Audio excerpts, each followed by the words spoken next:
श्रीमद वल्लभाचार्य जी महाराज ने अपने एक शिष्य से कहा कि भैया तुझ पे ज्यादा धन नहीं है, तू एक काम किया कर, तू भाव से सेवा किया कर ठाकुर जी की। बोले कैसी भाव की सेवा? बोले आंख बंद करके सोच लिया कर ठाकुर जी सामने बैठे हैं और फिर तेरे को जो बढ़िया लगे, जितनी महंगी वस्तु, रुपया भी नहीं लगेगा, ठाकुर जी पहन भी लेंगे।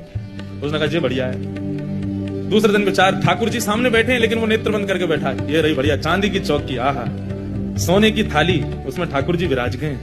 आहा, मैं बढ़िया अमृत लेके आया हूं, जल नहीं है नदियों का, अमृत लेके आया हूं ठाकुर जी को स्नान कराने।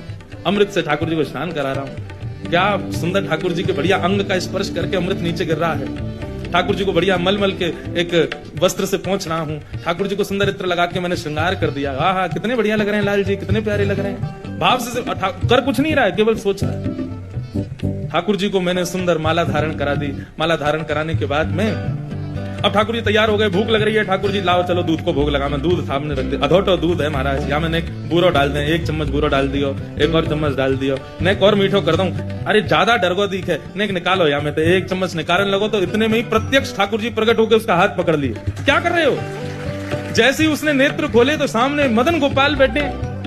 गोपाल जी जय हो, प्रणाम, आप मेरी भक्ति से प्रसन्न? बोले भक्ति से प्रसन्न नहीं हुए, तो ये बता तेरी सांची को बुरा लग रहा हो जो तू निकाल रहा है?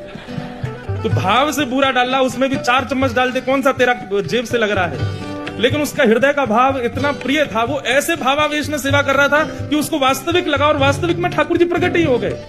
इसलिए भैया प्रत्यक्ष सेवा में जितना हो सके करो, तन की सेवा में जितना हो सके करो, बाकी की सेवा मन में ही कर ले करो।